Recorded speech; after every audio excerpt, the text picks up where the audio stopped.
That's my best friend.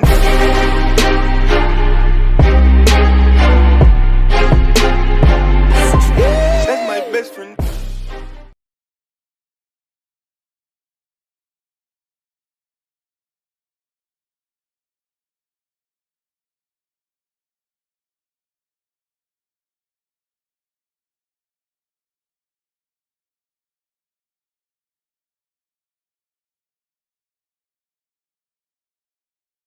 Sabbath class. Let's give Almighty Yah a hand clap praise.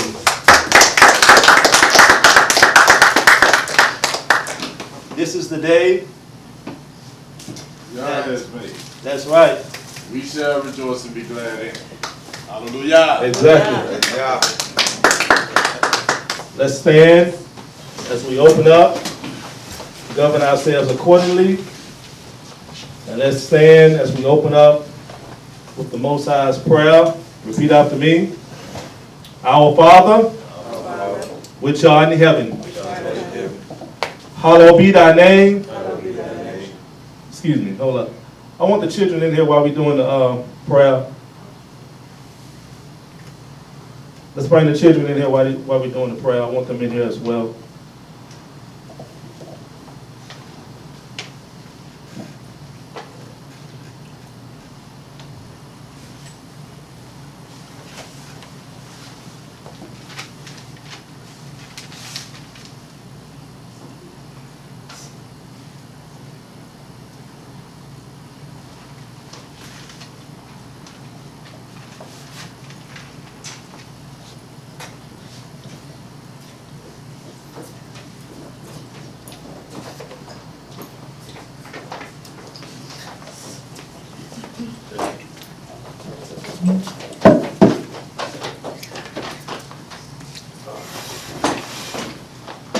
Accordingly, as we pray to the Most High.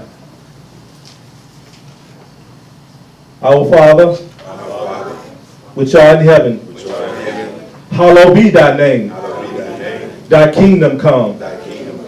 Thy will be done in earth as it is in heaven. Give us this day our daily bread, and forgive us of our trespasses as we forgive those who have trespassed against us. And lead us not into temptation, but deliver us from the evil. For thine is the kingdom, and the power, and the glory, forever and ever. Somebody say hallelujah. Somebody say hallelujah. Give Almighty Yah a hand clap praise. This is the day that Yah has made, and we will rejoice and be glad in it. At this particular time, we're going to get a poem reading from Brother Azar. Let's give him a hand. Hallelujah. Hallelujah. I know we done got loud, and I've got loud in some of those days before I was awakened.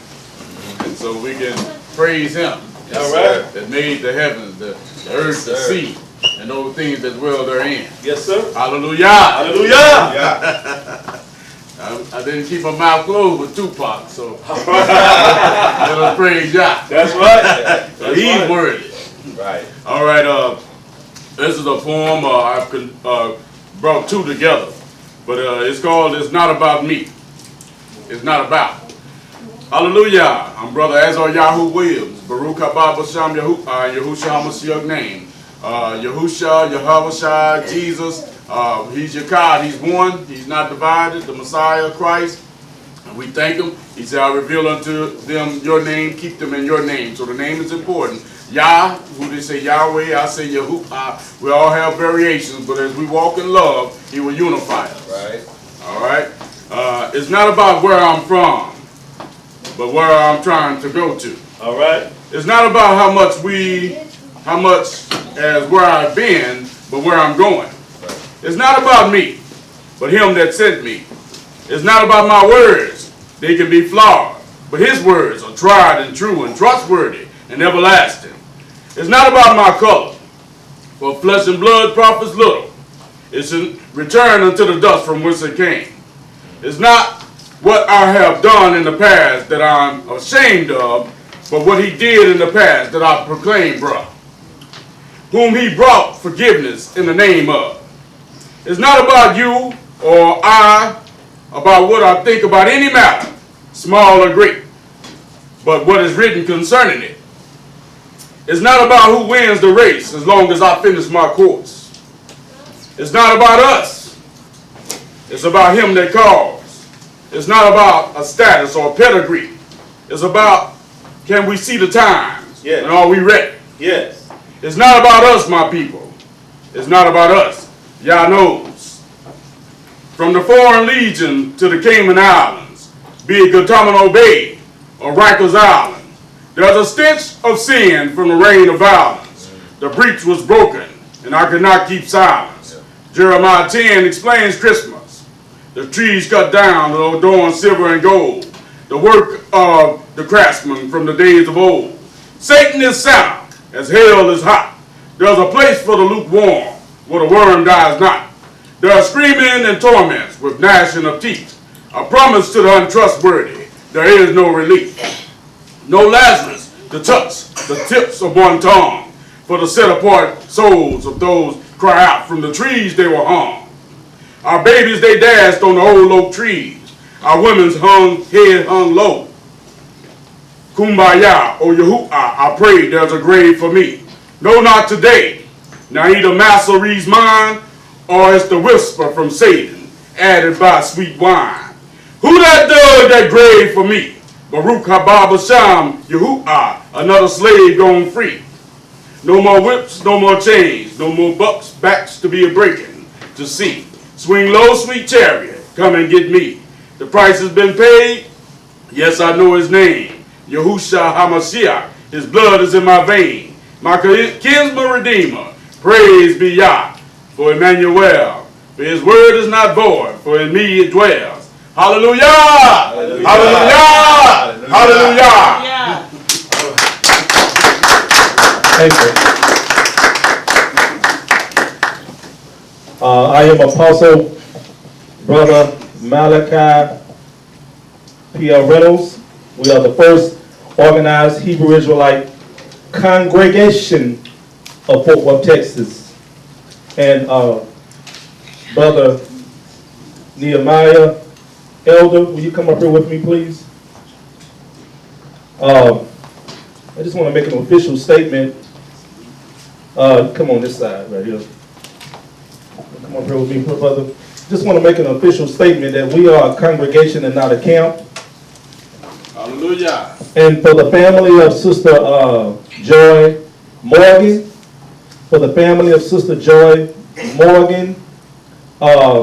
we just want to let you know that we extend our heartfelt condolences to the family of Sister Joy Morgan in London.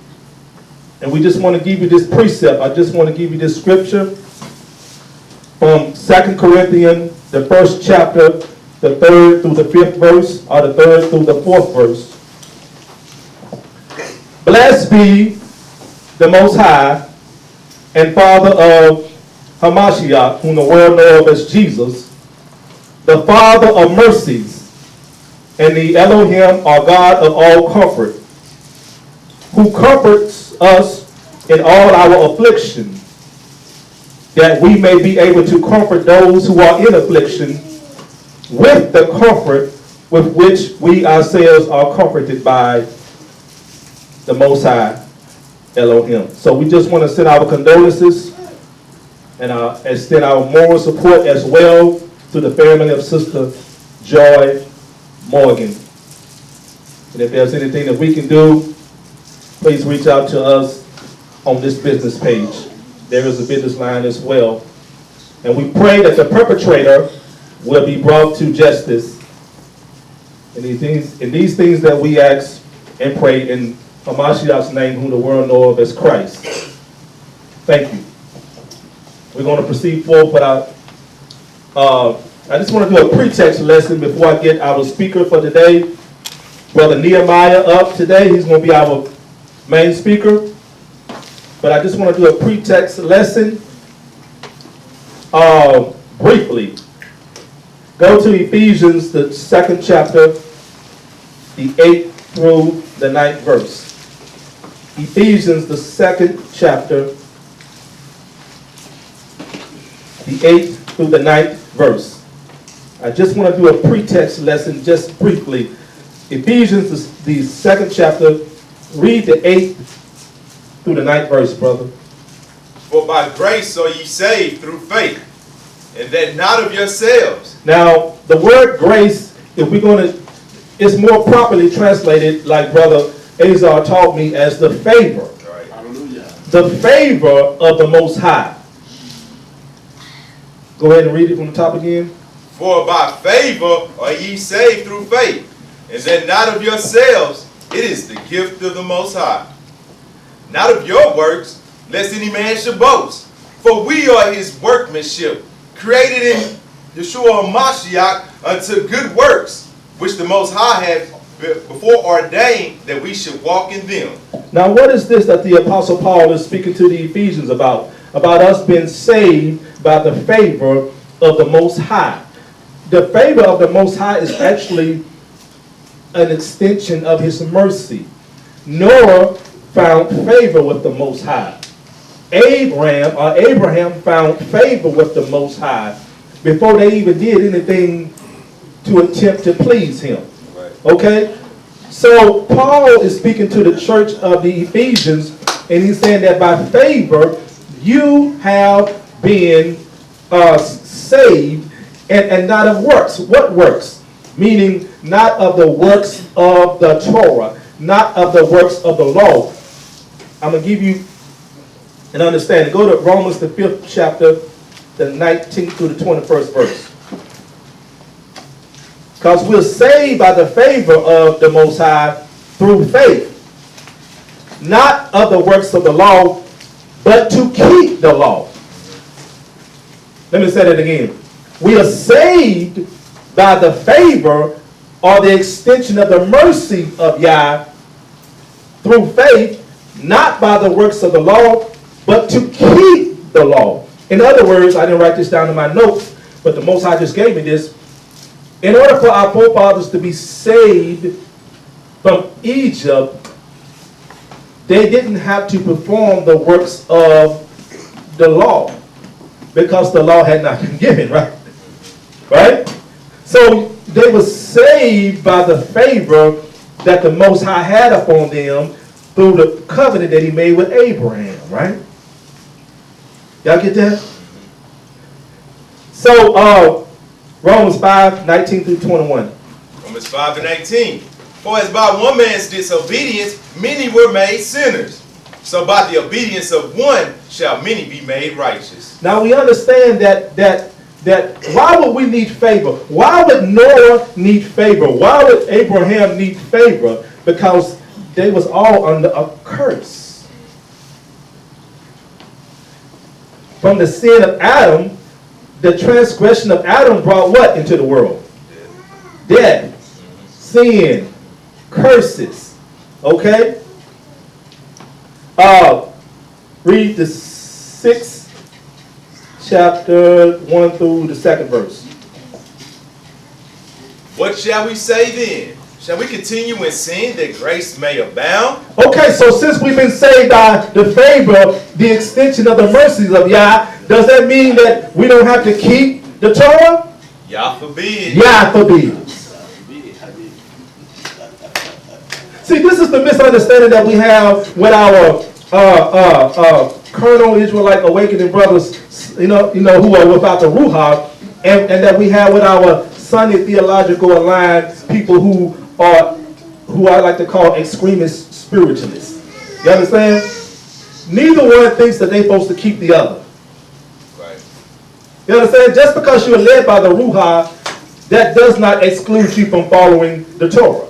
And just because you follow the Torah, that does not exclude you from being filled with the Ruach and led by the Ruach. We got to have, in other words, we got to have what? Balance. Just wait. Hold up. I got to get to you because I got to get this brother up. All right.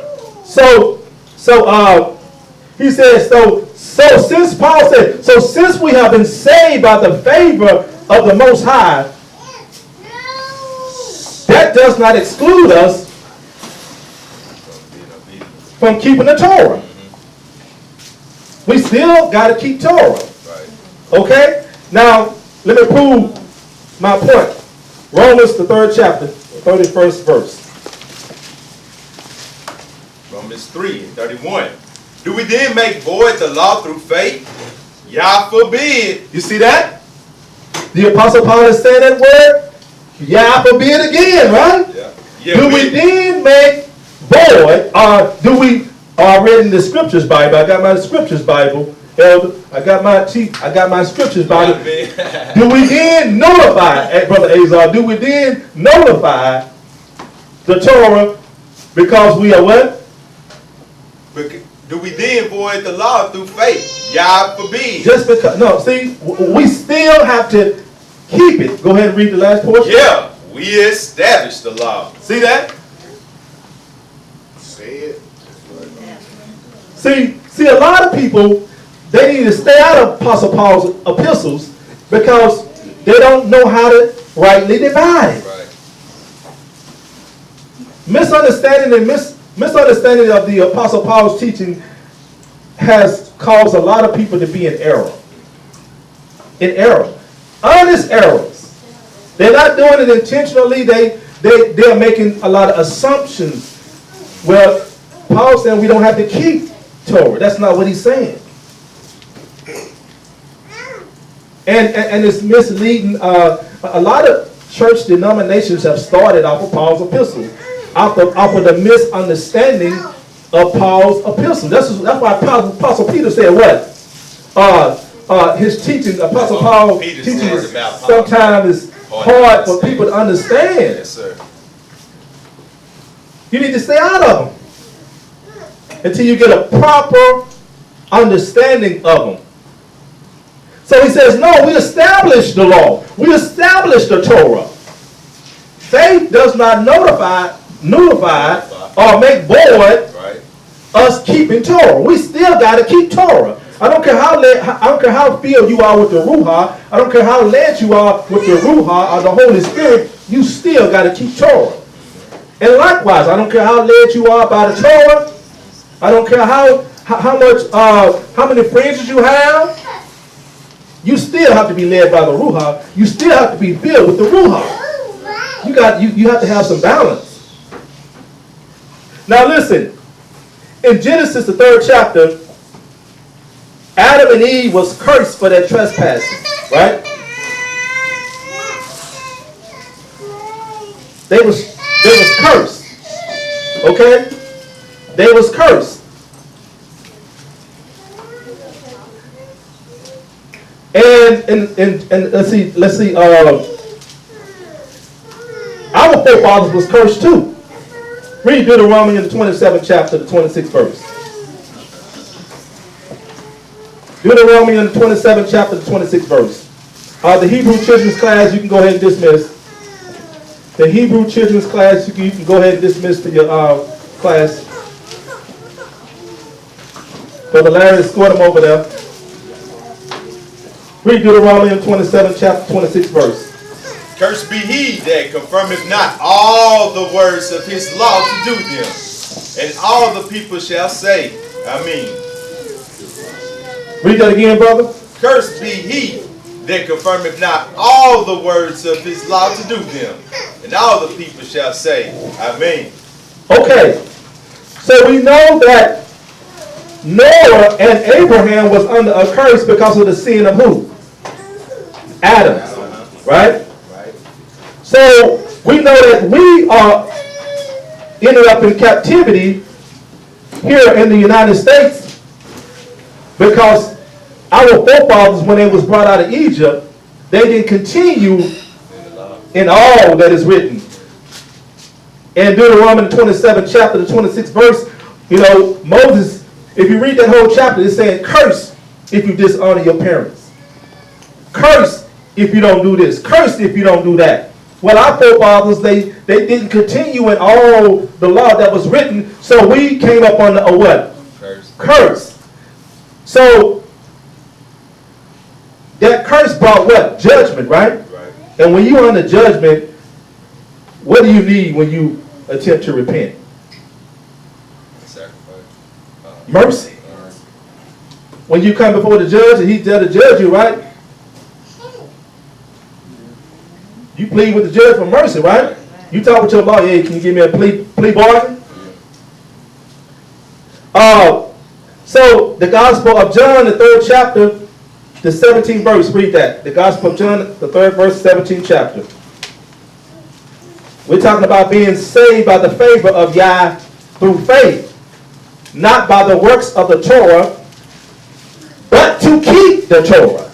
Y'all see that? You said 3 and 17. Yes. But Yah sent not his son into the world to condemn the world, but that the world through him might be saved. Why would the world need to be saved? The world of the Israelites need to be saved when Hamashiach came. Somebody answer that quickly. They was in sin. They was in sin and they was under what? A curse. Right.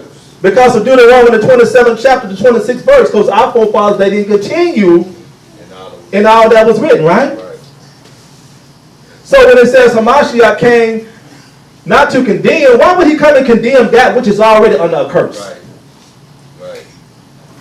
We are already condemned, right? Right.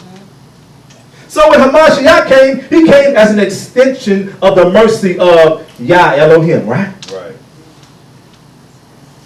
So that's why it says he came not to condemn the world of the Israelites, but he came that the Israelites may be saved through him. Right? Right.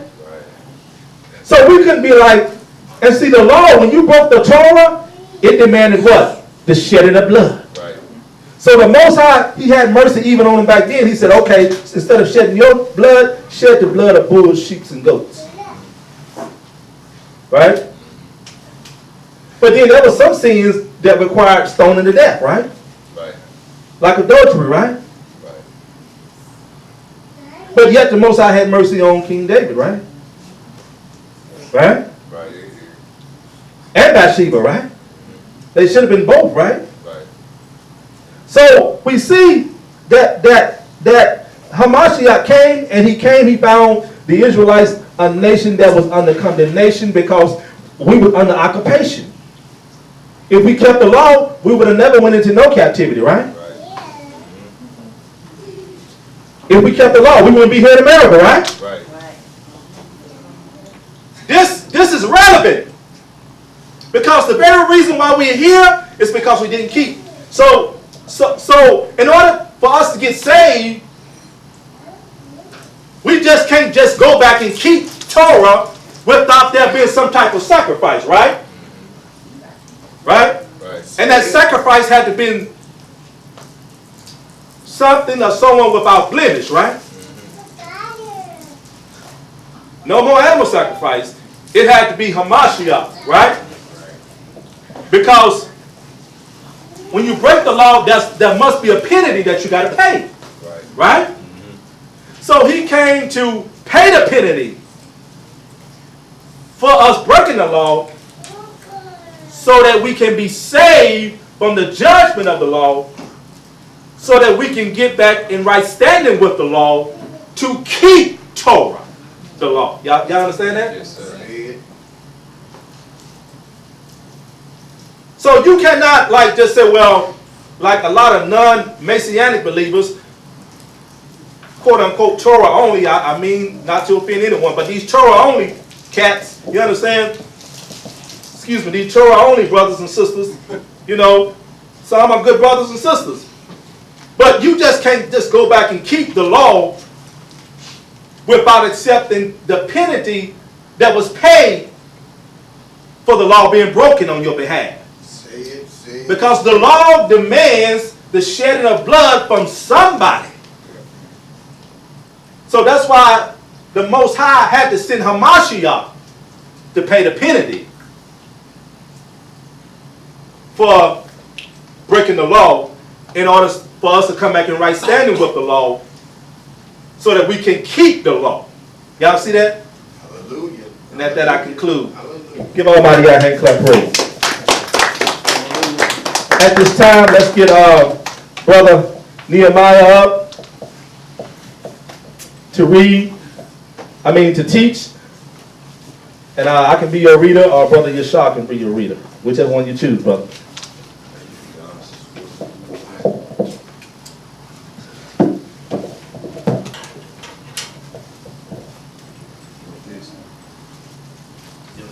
Nah, I ain't gonna need it.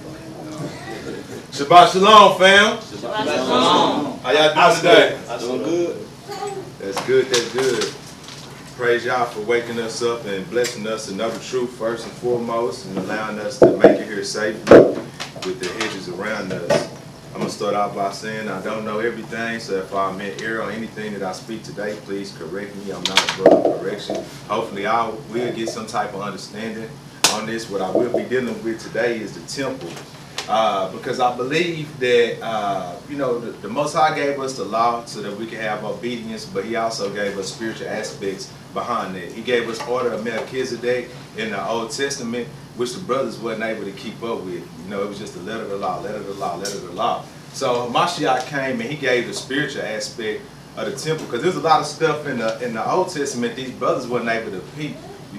He give us a lot of things that seem carnal, but it really have a spiritual meaning behind it. So I'm here to just clarify some things, even dealing with the temple. It's like really a three-part lesson. I tried to cram everything into one, so it's going to be dealing with our bodies being a temple, and also the 7 steps to salvation, because we can see in the temple here, some of these items, every item represents something spiritual. So it's 7 steps towards salvation that we need to follow. So we're going to touch on that today, and we're going to get started in Revelations 19 and verse 10.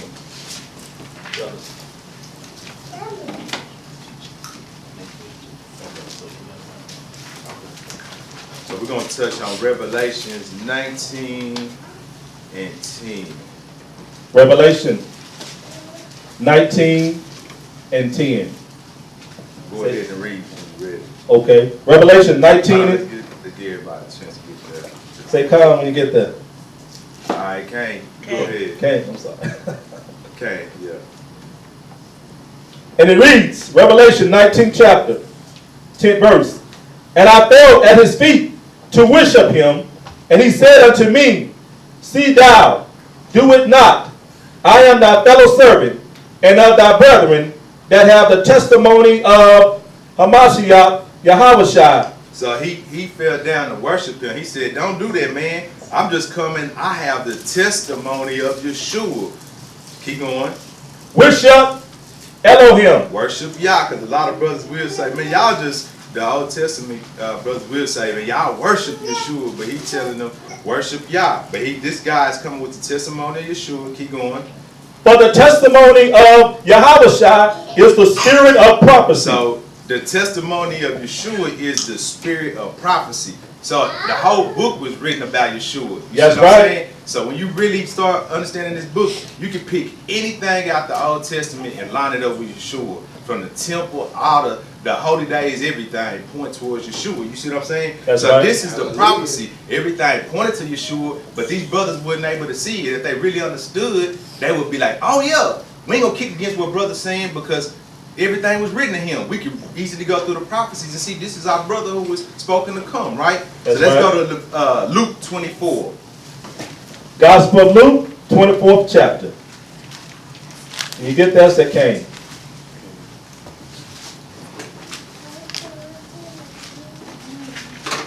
Luke 24, we're going to pick it up at verse 25. Everybody there say Cain? Cain. All right, go ahead and read, brother. Verse 25. Yes, sir. We're going to start at 25 through 27 real quick, and then 44 through 45. Luke 24 and 25.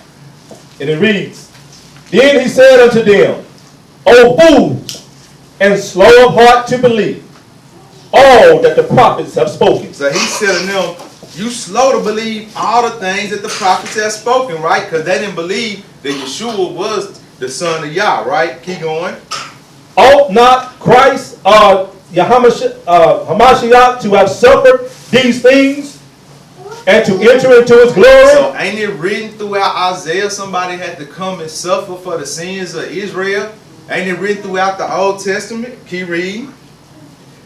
And beginning at Moses and all the prophets, he expounded unto them in all the scriptures the things concerning himself. So when Yeshua was here, he had to teach everybody. He had to come and edify them. Okay, you see this in Isaiah, this is written to me right here. You see this in Ezekiel, this is written to me. Jeremiah, he breaking everything down and try to show them, hey, this is me. Keep reading. Now go to verse 44 for me.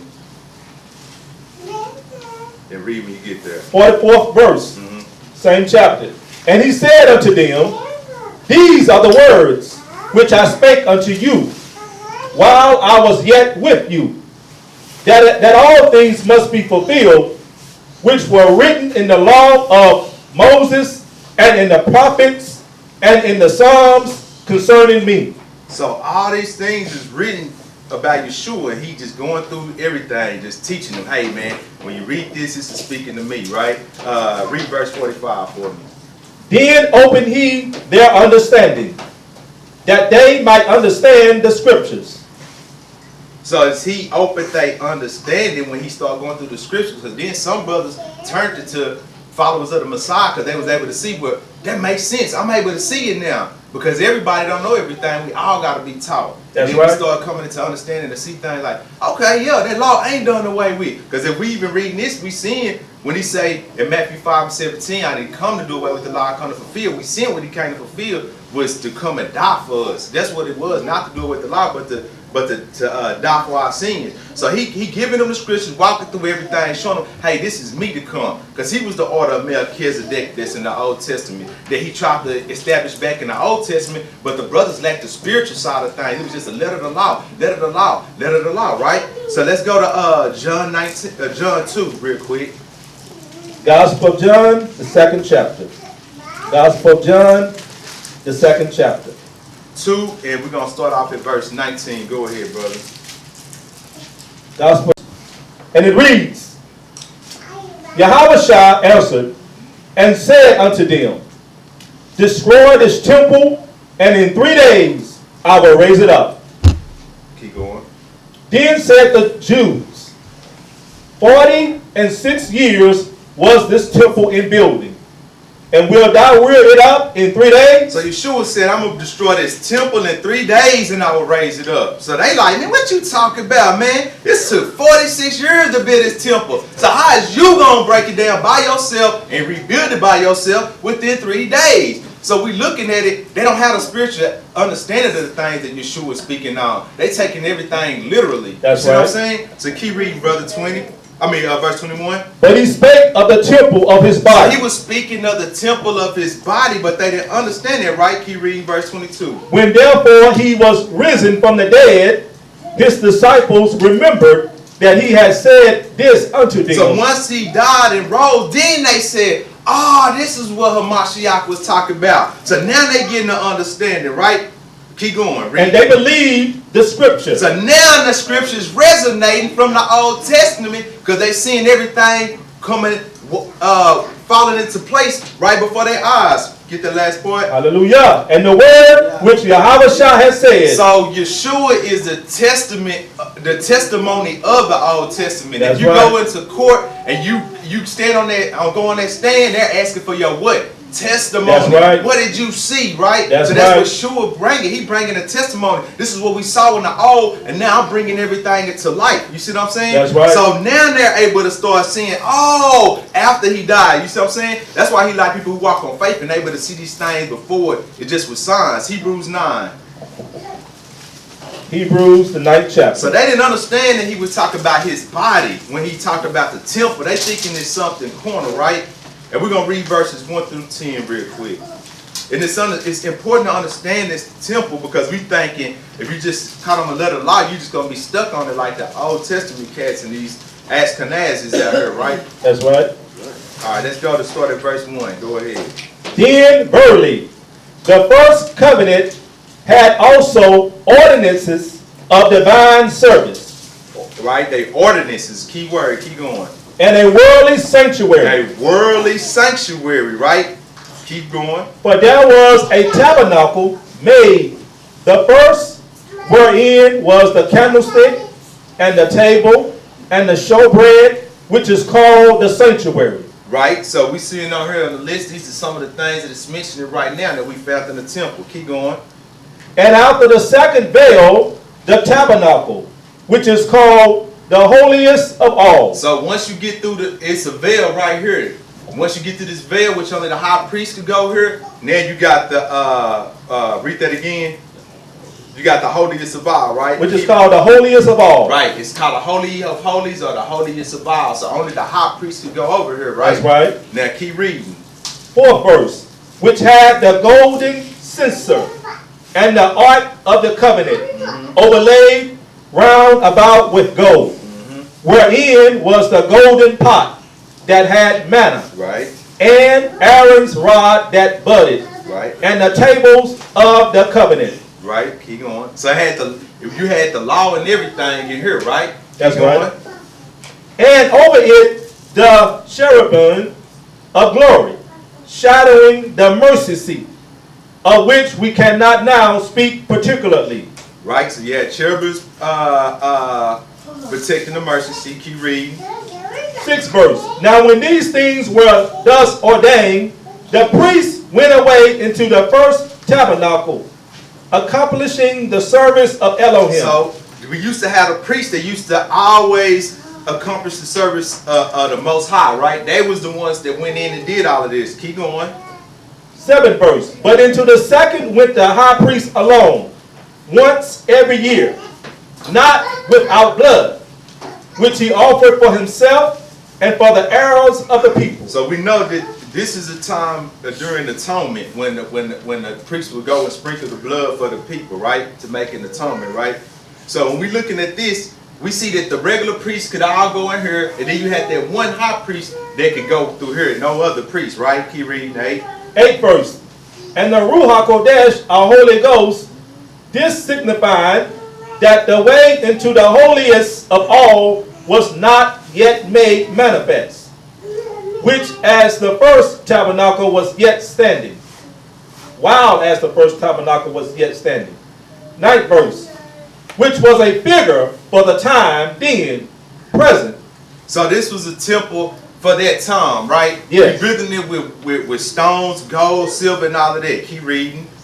In which were offered both gifts and sacrifices, that could not make him that did the service perfect, as pertaining to the conscience. So the high priest that was going in here and doing these things, they was atoning for the people, but them themselves wasn't even perfect. That's and we see the system that was set up before wasn't working, right? Because you got to think about it. We Negroes, we got a wicked mind. We know how people is. Think about back in the day when they was sacrificing, right?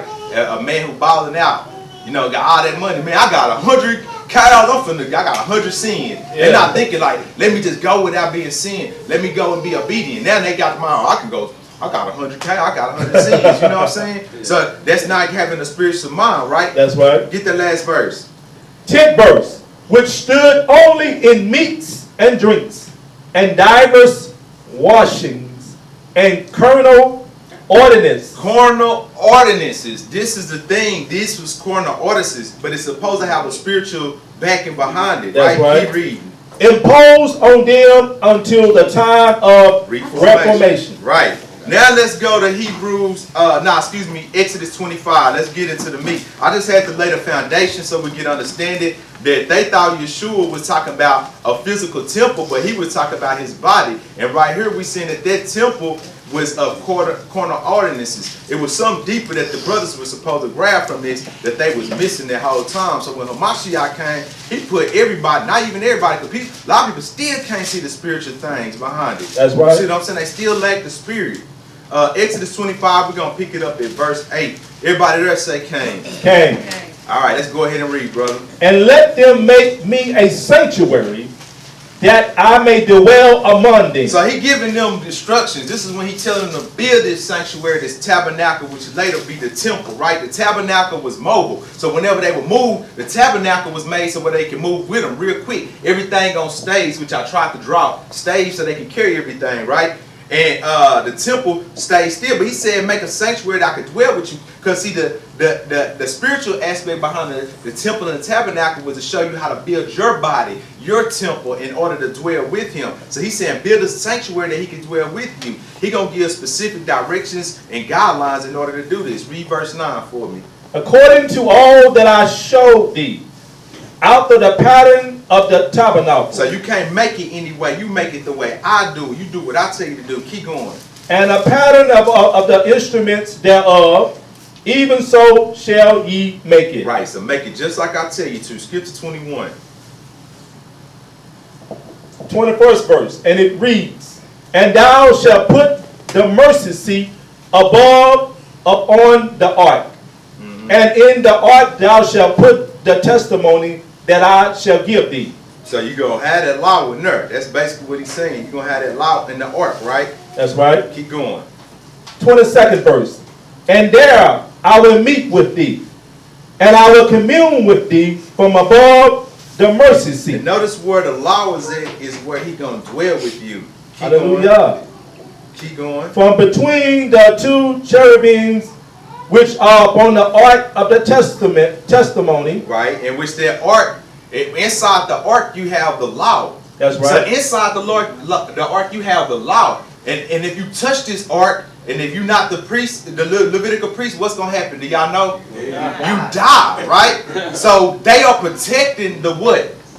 The law, right? So when it says to keep the commandments, when you really read it in the Hebrew, it says to shamar, which means guard the law. So you're not you guard something that you love, right? You're not gonna let anybody come in and take all your jewelry, things that you really value. That's or if right. you can have something simple as a picture of your father, but that's the only picture you got of him, and that means more to you than anything in the world. You're gonna guard that with your life. The same thing.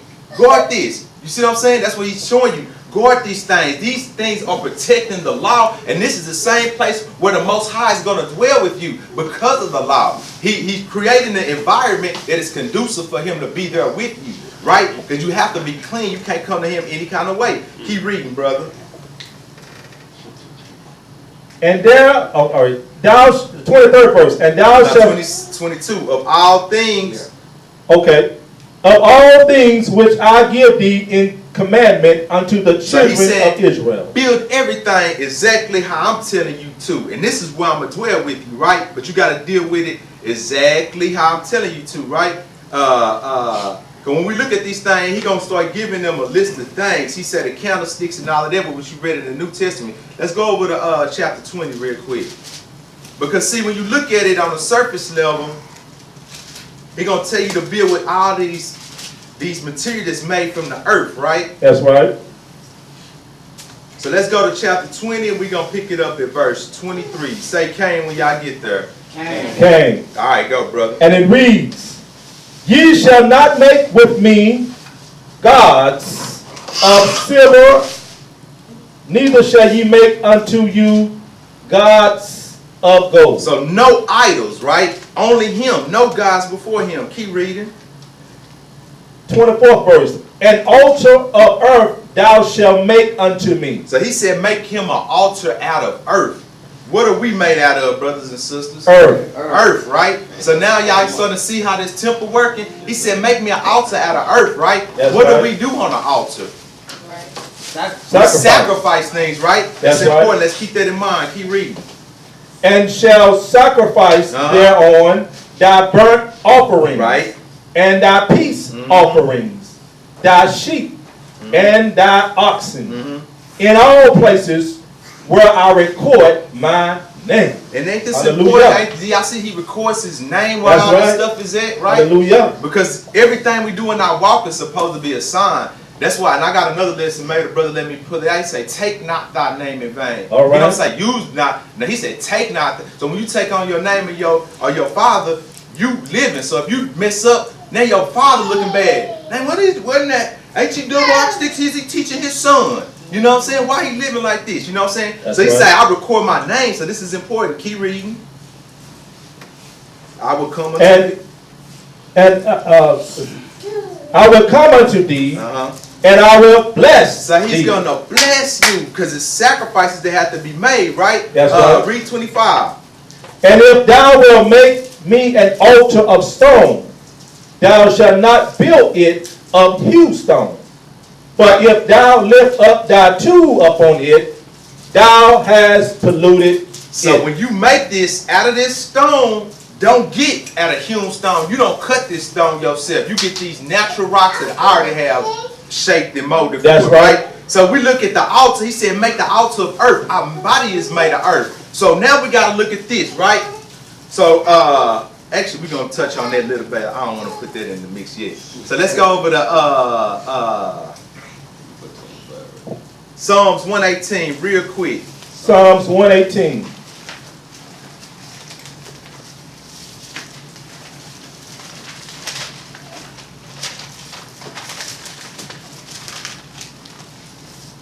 Cain. Y'all there say Cain. All right, pick it up at verse 26, brother. Verse 26, and it reads, Blessed be he that cometh in the name of the Most High. We have blessed you out of the house of the Most High. So he talk about his name again. So we come into his name, which That's is right. representing him. That's What right. are we supposed to be to the Gentiles? The light. The light, right? That's- Keep reading, brother. 27. Elohim is the Most High, which had showed us light So he showed us the light, right? And we supposed to give that to the world. Keep going. bind the sacrifice with cords, Uh-huh. even unto the horns of the altar. So on this altar, y'all, it got 4 corners. That's and you're right. supposed to tie your sacrifice into these corners, right? That's Which right. is your animal. If you don't tie your sacrifice to the altar, what's going to happen? It's going to jump up off that altar, right? That's You think an animal just going to let you sit there and kill it? Nah, he finna be trying to get loose, right? So when we walking and when we coming into this thing, we see first and foremost, we have a door right here at the temple, right? That's right. So you have a door to enter to any building, right? That's right. So we have a door, right? And we're going to deal with this door in a second. But we have the altar of sacrifice. He said, tie your sacrifice to these 4 corners. What are we sacrificing now, y'all, since we don't sacrifice animals? Obedience. Our old ways, right? The way I used to do like this with women, I don't do this no more. The way I used to do like this in the streets hustling, I don't do that no more. That's right. Having hate towards my brother, wanting to fight all the time, I don't do that no more. That's Doing right. these things, that's what we sacrifice in our old ways, our old traditions of Christmas, Easter. That's right. Oh, I don't want my family to look at me bad and then they think I'm in a cult. We sacrificing the old people so that the Most High can replace that with what we need. You see what I'm saying? So this is what we sacrificing when we come to the door. Soon as you come to the door of the temple, you have to make your sacrifice. That's where the altar is set, right by the door. That's so when right. you come in my temple, hey, start getting yourself right. Start putting away them old ways. Put time to the 4 corners and then kill it, right? And the corners of the altar also, the horns represent strength. That's right. That's right. So let's go now to Exodus 40. So I'm gonna try to relate, because the temple also represents our body as well. That's right. Each item in here represents a part of that we can actually find within our own anatomy that's keeping us alive and pumping the day. Exodus 40. Yeah, Exodus 40. And we're gonna pick it up at verse 29 Exodus, the 40th chapter, and 29. verse 29. Uh-huh. And it reads, And he put the altar of burnt offering by the door of the tabernacle of the tent of the congregation. So he put it right where I told you, right by the door. So as soon as you come in, you see this altar, right? That's Keep right. going. And offered upon it. And offered upon it the burnt offering and the meat offering, as the Most High commanded Moses. Right, so that now, when you walk through the door, you got to start getting rid of your old self, right? We see that right here. Let's go to Revelations 2 and verse 18. I'm Revelations sorry, 2. I got a lot of scriptures, but I want the oracles to speak versus me. Bring it out. Revelations 2, verse 18. 18. Okay. And then just for info, the altar is made of brass, and brass is a representation of judgment. So Revelations 2 and 18, hit that for me. And the angel of the church in Thyatira write, These things said the son of Elohim, who had his eyes like unto a flame of fire, and his feet are like fine brass. All right, keep that in mind. His feet like unto fine brass. Now let's go back to Exodus 40. Exodus, the 40th chapter. Yeah, we're going to read 29 through 31. Because brass represents judgment, y'all. And it's even the scripture where he said, like, he's going to make the heavens like brass, meaning he wasn't going to hear our prayers no more, which is the sign of part of his judgment. Yes. So Exodus 40 and 29. 29, go ahead. And he put the altar of burnt offering by the door of the tabernacle of the tent of the congregation, and offered upon it the burnt offering and the meat offering, as the Most High commanded Moses. Right, keep going. And he set the laver between between the tent of the congregation and the altar, and put water there to wash withal. Withal, right? So this is what it is. This is the laver, y'all. So when you come through the door, you have to make sacrifices. The priest would make sacrifices. Of course, they would get bloody, right? Yes. Blood also represents sin. So That's you right. can't go into the tabernacle with sin or any representation of that. So they would have to wash themselves after they make the sacrifice. What does water represent in the Purity. scriptures? Purity. Purity and what else? Cleanness. And what else? Baptism. Baptism and also the word. Yeah. You see what I'm That's saying? right, that's so right. you coming in, you giving up yourself. You making sacrifices, which is gonna be dirty. You getting all that out you purging yourself, right? Now you gotta go and clean yourself with the word, right? So you already doing that with the word. That word gonna be through the whole process we're gonna see. But you giving up your own self. You cleaning yourself up with the word, giving you that strength. Because we're gonna have temptation to go back to no. Now that's when the Ruach HaKodesh comes in and throw them scriptures in you. Matthew 5 and this, I can't go back that way. So we cleaning ourselves with the word, right? So we done sacrificed, we done came through the door, we cleaning ourselves with the word. Now, what we're going to do is go to John 14 and 6. But we got to clean ourselves up. Yes, sir. Gospel of John 14 and 6. When everybody get there, say came. So we got to clean ourselves. This is Okay. a step-by-step process, y'all. And we're going to see how this temple really give us the answer to everything. All right, go ahead, brother. John 14 and 6. Yahweh said unto him, I am the way, the truth, and the life. No man cometh unto the Father, but by me. So who is the way, y'all? Yahweh. Yeshua, right? So he's the way, he's the truth, and no man can get to the Father but by him, right? That's right. All right, let's go to John 10 and 1. Gospel of John 10 and 1. Go ahead. Let's get there. John 10 verse 1. So we seeing he's saying that he's the only way, right? And it reads, Verily, verily, I say unto you, he that entereth not by the door into the sheepfold, but climbeth up some other way, the same is a thief and a robber. So he's the only way, right? So he said that you got to enter in by the door, right? And he's the only way. So who could we say the door of the tabernacle is? Hamashiach. Hamashiach. That's the first step. Even before even cleaning yourself up, sacrifice, you got to accept him. You see what I'm saying? He the door, he the only way. Anybody else, you're going to be a robber. You can't get here through Kemetic signs. You can't get through here through Hinduism. That's you right. can't get here through Islam. Bring it out. You can't get to the Father because it's the goal is to get here and dwell with the Father, the Most High. That's right. Yeshua is the door. That's we gotta right. first accept him and hopefully he'll allow us to come in. Now once we come in, we got to start getting rid of our old ways. Then we got to use this water to start cleaning us up, right? Bring it out. So we can't get in anyway but besides going through him. So we have the door, the altar, and the laver, right? Matthew 7. So these other teachers and doctrines is no other way to get there. The Church of Scientology not going to get us in. Matthew 7, chapter. Matthew 7, and we're going to pick it up at verse 13. When everybody get there, say came. Came.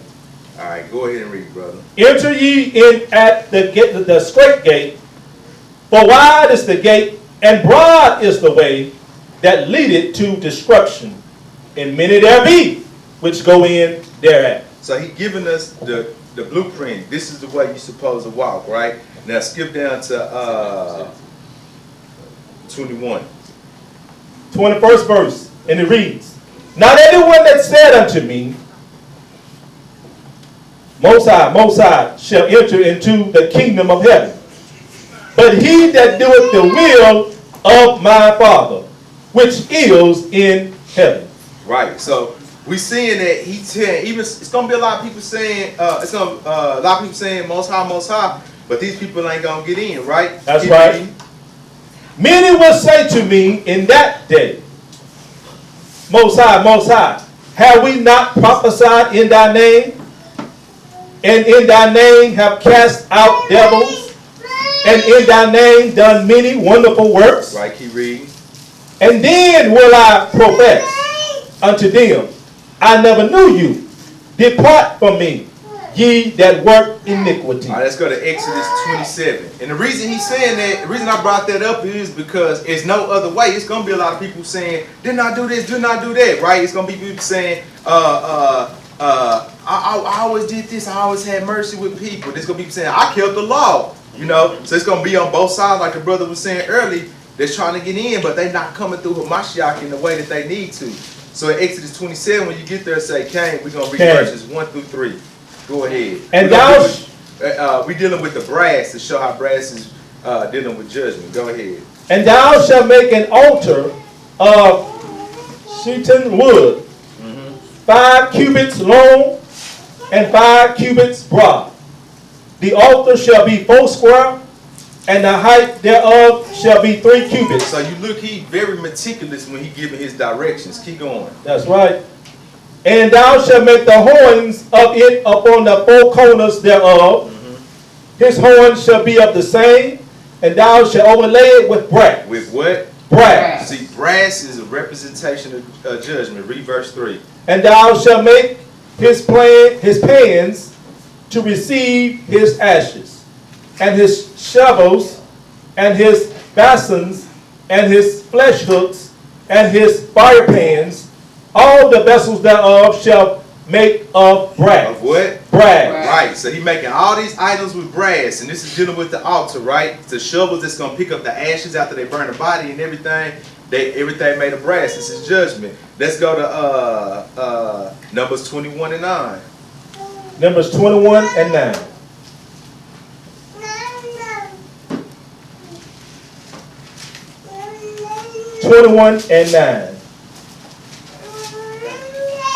Yeah, there say Cain. Cain. All right, read, brother. And Moses made a serpent of brass. Of what? Brass. Now this is a story when they had sin, right? So Moses, in order for them not to die from the Moses had to put this this brass snake on a pole, and whoever came to it and looked at it, they was able to live, right? That's right. So he made it out of brass, and we showing judgment. Those who came to it and looked upon it and beheld it, they were able to live. Keep reading. That if a serpent had bitten any man, when he beheld the serpent of brass, he lived. Right, so if you bit by this snake, you was able to live by looking upon this serpent of brass, right? Which even a lot of hospitals and medicals, what do they use as a sign for medical? They use the snakes, right? Going around that little pole, right? They get this from us. All right, Numbers 21.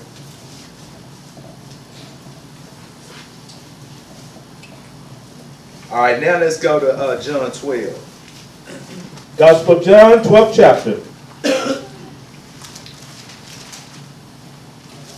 Cain.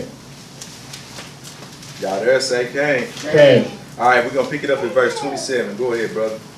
Verse 27, and it reads, Now is my soul troubled, and what shall I say? Father, save me from this hour.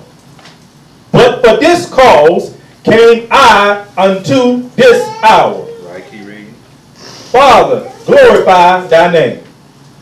Then came there a voice from heaven, saying, I have both glorified it and will glorify it again. So we see he coming to do his father's work. That's why he said, glorify thy name, right? So he doing his father's work, so he coming in his father's name, which we are doing the same. Keep going. And the people therefore that stood by heard it, said that it thundered.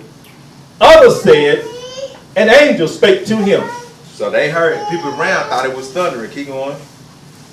Yahweh answered and said, this voice came not because of me, but for your Because sakes. Yeshua good. He did all this for us. Keep going.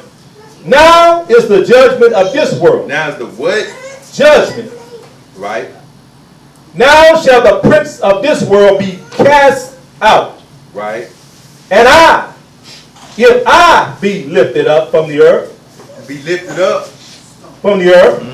will draw all men unto So this me. is symbolic dealing with the same situation with Moshe. Because we know Yeshua was hung, right? That's right. So he was, and through his judgment, all that believe on him, they shall be saved. That's So right. Moshe had this snake up there, right? Now let's go to Numbers 15 real quick. Numbers 15. So now I just want to go to them precepts just to show that brass deals with judgment. So this is why he uses this material within the temple, because it's all deeper than just reading it. When you just read the surface level, you're like, oh, it's just brass. But it's a reason that he has it as brass, and that's because it represents judgment. Numbers 15. Chapter. We're going to pick it up at verse 22. Everybody there say Cain. Cain. All right, go ahead and hit it. Verse 22. And it reads, and if ye have erred, and not observe all these commandments, Some of these commandments, which the Most High, said all these commandments, right? Which the Most High spoken to Moses. Can you read? even all that the Most High had commanded you by the hand of Moses, from the day that the Most High commanded Moses, and henceforward among your generations. Right? Keep going. Because this is something we're supposed to keep throughout the generations. 24. Then it shall be, if aught be committed by ignorance, without the knowledge of the congregation, hallelujah, that all the congregation shall offer one young bullock. Offering was done when it's a sin done in ignorance. You see what I'm saying? So it's not that I know right from wrong and I'm still doing it. Then I could. No, this was done in ignorance. Keep That's going. right.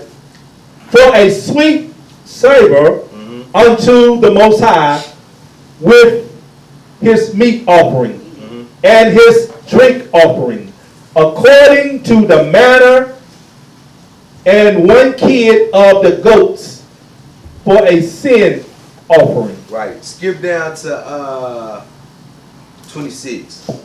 26th verse. And it shall be forgiven all the congregation of the children of Israel. So when this sin is done in ignorance, you have to make a sacrifice, right? And Hamashiach came to be our sacrifice, but it was done in, we seen it that he put this in place for ignorance. So he didn't just want you to keep trying to play the game, play the system, and just, oh, we'll keep sacrificing. No, this was done in ignorance to get yourself right. Now that you know better, do better. Right? Keep reading.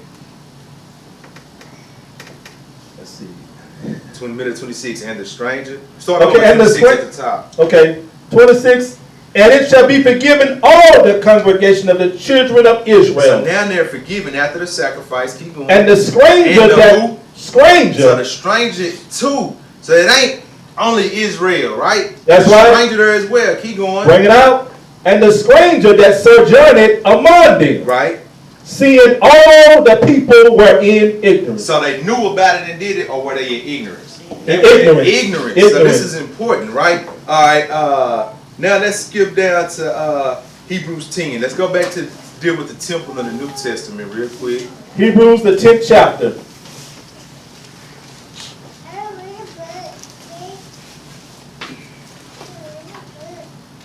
Hebrews the 10th And chapter. we're gonna read verses. Okay. Start off at verse 1. Go ahead. For the law, having a shadow of good things to come, and not the very image of the things, can never, with those sacrifices which they offered year by year, continually make the comers thereunto perfect. So we used to make sacrifices for our sins, but it would never make people better, because they'll just go kill a bull and they'll still continue in their wicked ways. That's They lack right. the spirit. So they had the letter of the law, but they lack the spirit. So they gonna still do it. They'll think something like, oh, I'm not laying with my brother's wife, so it's not adultery. That's why That's right. Mashiach came and said, you even think about it, it's the same as adultery. So he covering up all loopholes. So it's not no loopholes in there no more. He forcing the spiritual order of Melchizedek to be pushed through, right? That's right. So he said these are the shadow of things to come. The temple, the carnal temple was just a shadow of it. But the spiritual aspect was going to be the better things to come. Keep going. 2. For then would they not have ceased to be offered, because that the worshippers, once purged, should have no more conscience of sins. All right, skip down to 4. 4th verse. But it is not possible that the blood of bulls and of goats should take away sins. So it's obviously he set this up for a reason.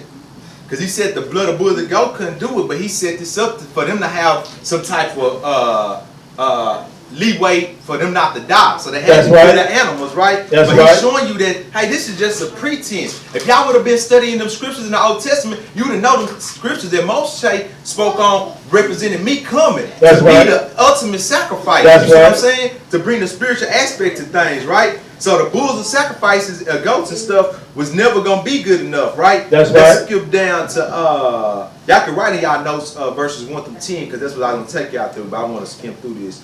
So we're gonna go to Exodus 30 now. Exodus the 30th chapter. Yeah. Exodus the 30th chapter. So we're getting back to the lavers now. Okay. Exodus 30. When y'all there say Cain, Okay. go ahead and pick it up at 17, brother. 17th verse. And it reads, And the Most High spake unto Moses, saying, Thou shalt also make a laver, that's it right? Laver of brass, Right. and his foot also of brass, Right. to wash withal, and thou shalt put it between the tabernacle of the congregation and the altar, and thou shalt put water therein. Right. Keep going. For Aaron and his sons shall wash their hands and their feet thereat. Right, because this is for them to wash their hands and feet, right? That's right. So once they make their sacrifice to the people, they gotta clean themselves before they can enter into the temple. Keep reading. When they go into the tabernacle of the congregation, they shall wash with water, that they die not. Right, because you can't come to the Most High any kind of way. That's so right. You better come in here clean. Don't come to me any kind of way, because if you step here and you ain't right, best believe the Most High won't playing. That's See, right. we just read stuff. We don't imagine it like, dang, let me imagine myself at the temple, and if I was to go in with blood, That's right. how he would just drop me dead right then. That's you see right. what I'm saying? So if they didn't come right, they died. That's right. Before they could even make it through the door, they dead. You see what I'm saying? So this is important that you come right. Wash yourself before you come to the Most High. You can't come any kind of way. How they say, come as you are. Nah, you get yourself right. You see what I'm saying? Because we have to show ourselves as a living what? Sacrifice. Sacrifice. So we gonna be a sacrifice. Them sacrifices back in the day had to have what? No what? Blemishes, no mistakes. That's so right. he told us be without spot, be without blemish. Why did he tell us that? Because we're the sacrifices. So we have to walk without blame. He said don't even be in the appearance of evil. So you can't even put yourself in a position, even if you ain't doing it wrong, just for somebody from the outside to even think you doing wrong. So he trying to know you getting yourself right. You see how it's forcing it? There's no loopholes. He forcing the order of Melchizedek, right? Keep reading, brother. What was it, 20? When they go into the tabernacle of the congregation, they shall wash with water, that they die not. Right. Or when they come near to the altar to minister, to burn offering made by fire unto the Most High. Right, and keep reading. So they shall wash their hands and and their feet, that they die not. Right. And how long should this be a statute? A statute forever to them. Okay, now let's go over to Isaiah. Actually, let's go to Ezekiel 36 real quick. Ezekiel 36 chapter. Ezekiel 36 And we're going to pick it up at verse Chapter. 24. When y'all get there, say Cain. Okay. All right, let's give him a second. Give a couple more people to get there. So now we done dealt with the laver, we dealing with brass, we showed it the judgment, we're dealing with the body, how our body is a temple and the steps that we need to go through in salvation. Yeshua is the door. We sacrifice our always, we wash ourselves up. Ezekiel 36 in verse 24 through 27. For I will take you from among the heathen, gather you out of all countries, and will bring you into your own land. Right, keep reading. Then I will sprinkle clean water upon you. We gonna sprinkle what on them? Clean water. Right. And you shall be clean. Then you're gonna be clean. Keep reading. From all your filthiness. Right. From all your idols. Will I cleanse you. So we seeing how he's sprinkling, he using that water to cleanse, to remove people from their idols and wicked ways. 26, hit that. A new heart also will I give you. So once you wash yourself, and he start washing, you're supposed to have a new mind. Keep going. And a new spirit and a new ruach. Keep going. will I put within you. And I will take away the stony heart out of your flesh. And I will give you an heart of flesh. Right. So now he gonna renew you. He gonna give you that spirit that you've been needing, right? And so, I will keep going. And I will put my spirit within you. And cause you to walk in my statutes. And you shall keep my judgments and do them. Right. And let's see here. Let's go to Titus 3 and 5. So we seeing that when he cleans you, he put you a new spirit, a new mind. So even when you getting renewed, when you first come to walk, it might be hard to shake some of the stuff that you're dealing with. But through the walk, you should eventually start being like, it's kind of getting easier for me to not do this and not do that, because my spirit is being renewed, right? Titus 3 and hit verse 5 for me. Not by works of righteousness which we have done, but according to his mercy he saved us. So them sacrificing bulls and goats wasn't doing it. It ain't us what we doing, but by his mercy, as the brother just said earlier. Keep going. By the washing of regeneration And the what? and renewing of the Holy Ghost. Right. So when we get that ruach, now we new people, right? Hallelujah. Let's go to Ezekiel 27. Exodus 27. Exodus the 27th chapter. Exodus the 27th chapter. Okay. And read verse 20. Exodus 27 and pick it up at verse 20. And now we're going to start dealing with the lamps so we can get through the rest of this real quick.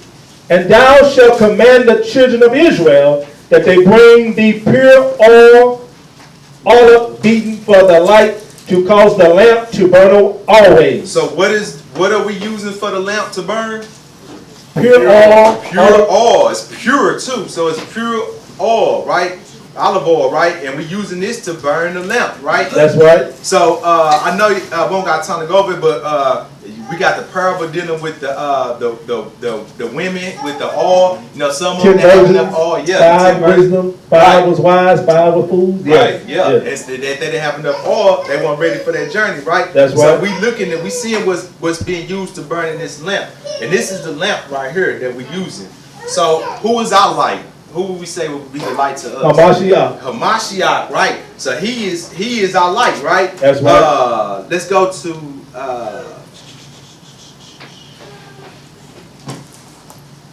Leviticus 24. Leviticus the 24th chapter. Leviticus the 24th chapter. And we're going to read verse 1 through 4. And the Most High spake unto Moses, saying, Command the children of Israel that they bring unto thee pure oil, olive beaten for the light, to cause the lamps to burn continually. To burn how long? Continually. So without stop, right? Keep reading. Without the veil of the testimony, in the tabernacle of the congregation.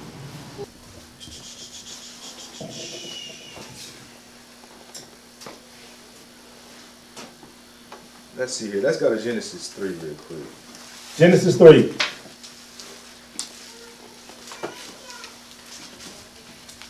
And we're going to pick it up at verse 22. 3 and 22. And it reads, And the Most Yah Elohim said, Behold, the man is become as one of us, to know good and evil. He talk about Adam. Because remember, Adam had the option to, don't eat the apple, right? But he did anyway, right? Keep going. Don't eat the fruit. Yeah, so now he got the knowledge of good and evil. Keep going. Now, lest he put forth his hand, and take also of the tree of life, and eat, and live forever. Therefore, Yah Elohim sent him forth from the Garden of Eden to till the ground from whence he was taken. So he's sending them forth. Keep going. So he drove out the man, and he placed at the east of the Garden of Eden cherubim. So he put cherubims, them angels, right? These are the same angels we reading about this on the Ark of the Covenant. Now he had two choices to pick from, y'all, out of them trees, which is what? The tree of life and the tree of the knowledge of good and evil, right? The tree of life will be who? Because the tree of Hamashiach. Right, that would be Hamashiach, because the knowledge of good and evil would be Hashatan, right? So he had two trees to pick from. So now that he kicking them out of the Garden of Eden, he putting cherubims there. Keep reading.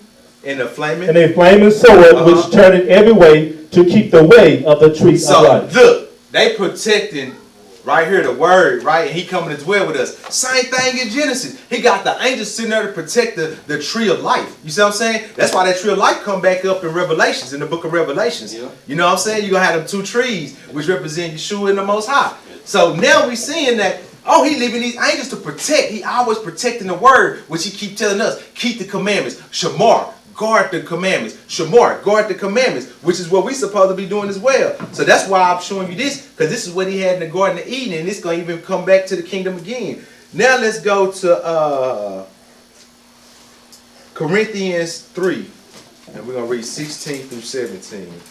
Corinthians 3. Yeah. 1 Corinthians.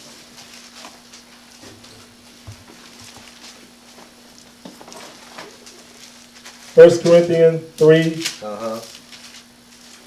16. Yeah, we're going to read 16 through 17. What chapter? 1 Corinthians 3. 1 Corinthians 3. Yes, sir. 16. 16 through 17. And it reads, okay, and I baptized. 1 Corinthians 3, 16. 3 and 16. Okay, I'm sorry. 1 Corinthians 3 and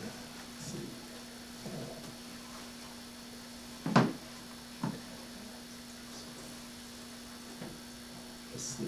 Let's see. 3 and 16. Okay. We're going to read 16 through 17. Okay, and it reads, know ye not that ye are the temple of Elohim? We are the what? Temple. So is this the temple or are we really the temple? We the temple. See, this is what he was trying to put them on game back in the Old Testament, but they couldn't see it. They just looking at it as a building. They don't have no idea what he's trying to show them, right? So he's saying, we are the temple of Yah. Keep going. And the Ruach, or spirit of Elohim, dwelleth in you. Right. Keep going. If any man defile the temple of Elohim, him shall Elohim destroy. So defiling the temple, you going in here with blood on you, which represents sins. You sinning with your body, you defiling your temple. Keep going. For the temple of Elohim is holy, which temple ye are. Right, so we his temple, and he gonna destroy the temple if it ain't worthy to stand. You see what I'm saying? So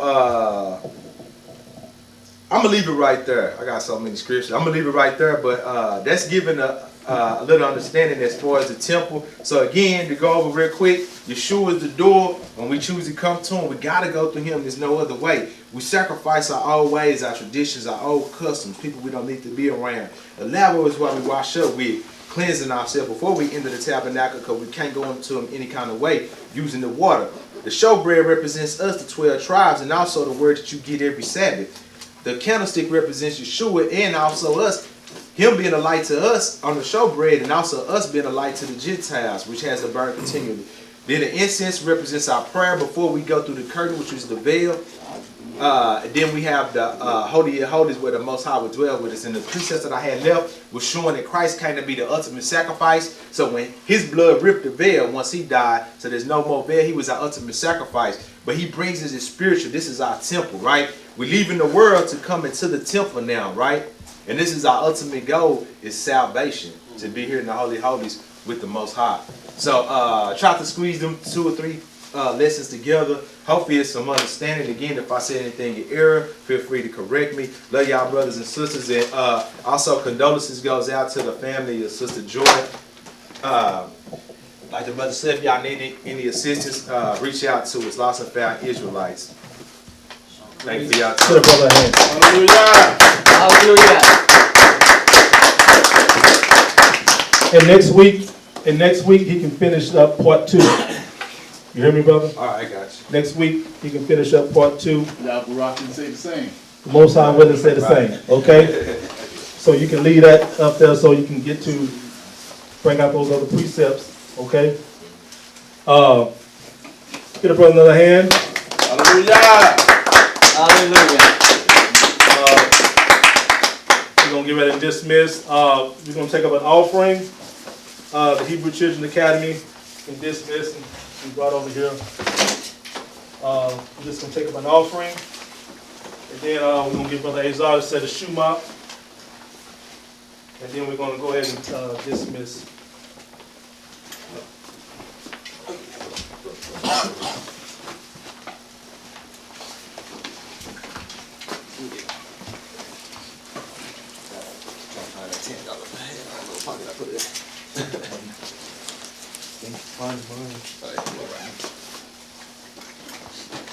You got the kids got some over there too. We'll get them $1 piece for the All right, remember he's going to do part 2 to that next Shabbat, Yah willing, okay? You can go ahead and cut the camera, brother. I want y'all to know that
y'all to know that